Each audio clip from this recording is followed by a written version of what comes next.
ஹாய்ங்க எல்லாருக்கும் வணக்கம். Welcome back to Mithu's food world. இன்றைக்கி நான் உங்களுக்கு என்ன ரெசிபி செஞ்சு காட்ட போகிறேன் அப்படின்னா, ரோட்டுக்கடை ஸ்டைலில் இட்லி குழம்பு தான் வந்து செஞ்சு காட்ட போகிறேன். இது மாதிரி ஒரு டைம் ட்ரை பண்ணி பாருங்கள், குழம்பு சூப்பராக இருக்கும். எப்போ செஞ்சாலும் இது மாதிரி தான் வந்து செய்வீங்க. வீட்டில் இருக்கிறவங்களுக்கு இது மாதிரி செஞ்சு கொடுத்தீங்க அப்படின்னா எவ்வளோ இட்லி தோசை உள்ளே போகுதுன்னே தெரியாது, அவ்வளோ விரும்பி சாப்பிடுவாங்க. வாங்க எப்படி செய்கிறதுன்னு பார்க்கலாம். இது செய்கிறதுக்கு வரமல்லி, சீரகம், அதுக்கப்புறமா சோம்பு, பட்டை, கிராம்பு, மிளகு, அதுக்கப்புறம் கடலைப்பருப்பு, உளுத்தம்பருப்பு, கசகசா இதெல்லாம் வச்சு தான் நம்ம செய்ய போகிறோம். இதோட அளவுகள் எல்லாமே நான் உங்களுக்கு டிஸ்கிரிப்ஷனில் கொடுக்குறேன், நீங்கள் செக் பண்ணி பார்த்துக்கோங்க. இப்போது இது எல்லாத்தையுமே நல்லா வாசம் வர அளவுக்கு நம்ம வறுத்தெடுக்க போகிறோம். அடுப்பை மீடியம் ஃப்ளேமில் வச்சுட்டு ஒரு பேனில் இது எல்லாத்தையும் சேர்த்துட்டு நல்லா வாசம் வர அளவுக்கு வந்து வறுத்துக்கோங்க. இது போட்டதுக்கு உடனே ஒரு டேபிள் ஸ்பூன் அளவு வெள்ளை எள்ளு மட்டும் சேர்த்திக்கோங்க. சேர்த்துட்டு நல்லா கருகிராமல் வாசம் வர அளவுக்கு வறுத்து எடுத்துருங்க.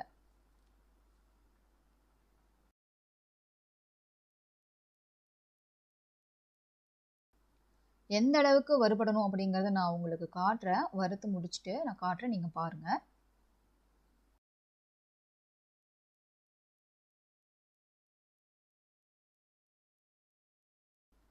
இது பாருங்கள், நல்லா வறுப்பட்டு கலர் மாறிடுச்சு. இப்போ தனியாக எடுத்து வச்சுட்டு ஒரு டேபிள் ஸ்பூன் அளவுக்கு அரிசி வந்து சேர்த்து கருகிராமல் நல்லா பொரிஞ்சு வர அளவுக்கு வறுத்து எடுத்துருங்க. இது பாருங்கள், நல்லா உருண்டையாக நல்லா பொரிஞ்சு வந்திருக்கு. இப்போது இது எல்லாத்தையும் நல்லா மிக்சர் ஜாரில் போட்டு நல்லா பொடியாக அரைச்சி எடுத்துருங்க. இப்போ அதே பேனில் ஒரு 3 டேபிள் ஸ்பூன் அளவுக்கு கடலெண்ணெய் வந்து ஊற்றிக்கோங்க. கடலெண்ணெய் நல்லா காஞ்சதுக்கப்புறமா சின்ன வெங்காயம், பெரிய வெங்காயம் ரெண்டுமே சேர்த்து ஒரு 50 கிராம் அளவுக்கு போட்டுக்கோங்க. பூண்டு வந்து ஒரு 10லேருந்து 20 பல் வந்து சேர்த்திக்கோங்க. காரத்துக்கு வரமிளகா, குண்டு மிளகா இல்லை வரமிளகா எதுனாலும் சேர்த்திக்கோங்க. கொஞ்சம் கருவேப்பிலை போட்டுட்டு இது எல்லாத்தையும் நல்லா வந்து வதக்கி விட்டுருங்க.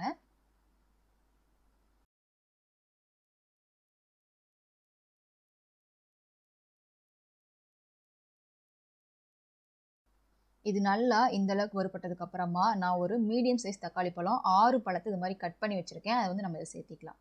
சேர்த்துட்டு நல்லா தோல் சுருங்கி வர அளவுக்கு நல்லா வந்து வதக்கி விட்டுருங்க. தக்காளி பழம் அரைகுறையாக வதங்கக்கூடாது. அப்படி வதங்கினாலும் ஒன்றும் பிரச்சனை இல்லை, கொதிக்க விடும்போது அதனோட பச்சை வாசம் போயிடும். ஆனால் நம்ம வதக்கி அரைக்கும் போது அதனோட தோல் சுருங்கி நல்லா வதங்கிடுச்சு அப்படின்னா அந்த புளிப்பு இதெல்லாம் கரெக்டாக வந்து உங்களுக்கு இருக்கும். அதுக்காக தான் இது வதக்கும் போது ஒரு இன்ச் அளவுக்கு இஞ்சி வந்து சேர்த்திக்கோங்க. இஞ்சி ஃப்ளேவர் வந்து இந்த குழம்புக்கு நல்லா இருக்கும்.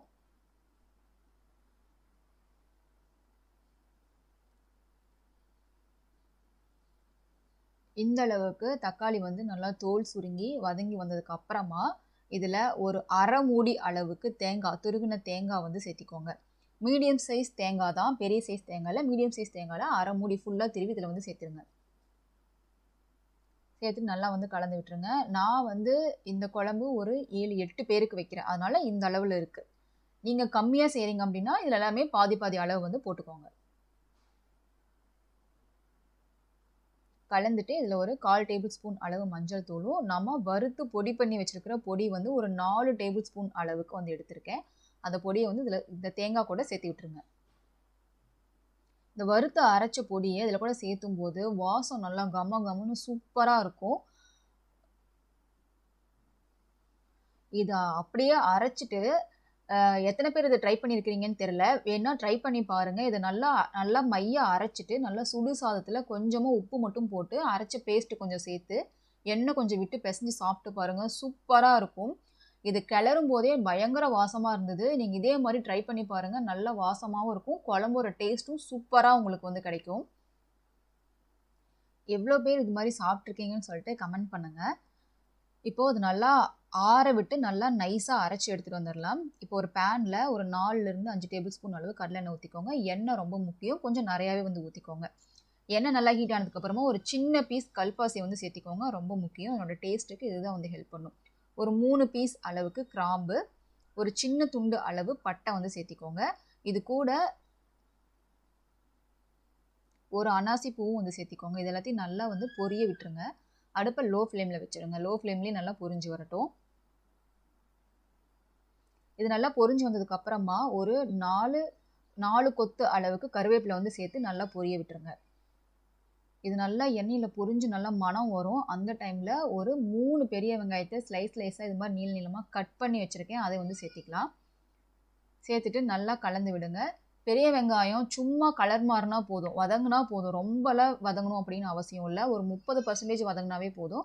இது குழம்போடு சேர்த்து வெந்து வரணும். நமக்கு சாப்பிடும்போது இட்லி சாப்பிடும்போது அது நமக்கு வாய்க்கு வரும். அதனால் மென்று சாப்பிட்ற பக்குவத்தில் வந்தாவே போதும்.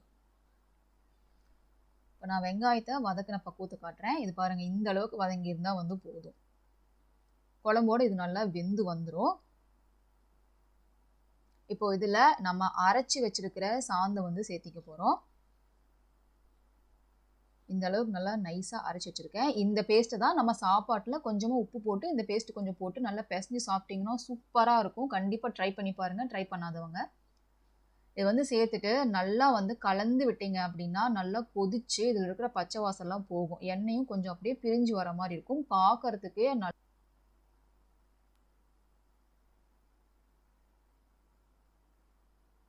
இப்போ இந்த அளவுக்கு நல்லா கொதிச்சு வரும்போது மிக்சர் ஜார் அலசின தண்ணி இதில் சேர்த்திக்கோங்க. தேவையான அளவு தண்ணி இதில் விட்டுக்கோங்க. விட்டுட்டு நல்லா கலந்து விடுங்க. பார்க்கும்போது பாருங்கள், உங்களுக்கு நல்லா கரெக்டான கன்சிஸ்டன்சியில் உங்களுக்கு தெரிய வரும்.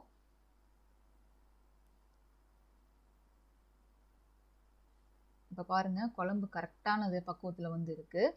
இதில் இன்னும் கூட கொஞ்சம் தண்ணி சேர்த்ததுனா சேர்த்திக்கலாம். ஏன்னா ஒரு 20 நிமிஷம் நம்ம கொதிக்க விட போகிறோம். கொதிக்க விடும்போது நமக்கு அப்போ இன்னும் கொஞ்சம் கெட்டியாகிற மாதிரி இருக்கும். அதனால் தண்ணி வேணும்னா விட்டுக்கோங்க. எனக்கு தேவையில்லை, நான் விடலை, அவ்வளோதான். இப்போ இதில் கொஞ்சமாக தேவையான அளவுக்கு உப்பு சேர்த்துட்டு கலந்து விட்டுட்டு மூடி ஒன்று வச்சு அடுப்பை லோ ஃப்ளேமில் வச்சுட்டு ஒரு 20 நிமிஷத்துக்கு அப்படியே மூடி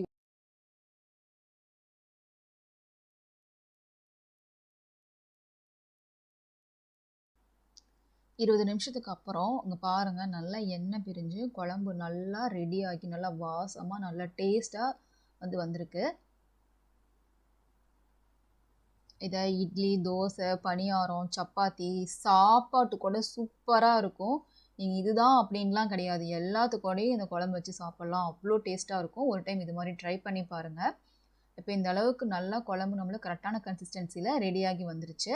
ஒரு கை நிறைய கொத்தமல்லியை பொடியாக கட் பண்ணி இதில் தாராளமாக சேர்த்திக்கோங்க. கொத்தமல்லி எவ்வளோ சேர்த்துறீங்களோ அந்தளவுக்கு குழம்பு நல்லாயிருக்கும். பாருங்கள், நல்லா சூப்பரான இட்லி குழம்பு ரெடி ஆயிடுச்சு. இது மாதிரி ஒரு டைம் கண்டிப்பாக ட்ரை பண்ணி பாருங்கள். எப்போவுமே இதே மாதிரி தான் செய்வீங்க. எவ்வளோ சாப்பிட்றோன்னே தெரியாது. அந்த அளவுக்கு இது நல்லா உங்களுக்கு ஒரு ஃபுல்ஃபில்லான ஒரு குழம்பாக இருக்கும்.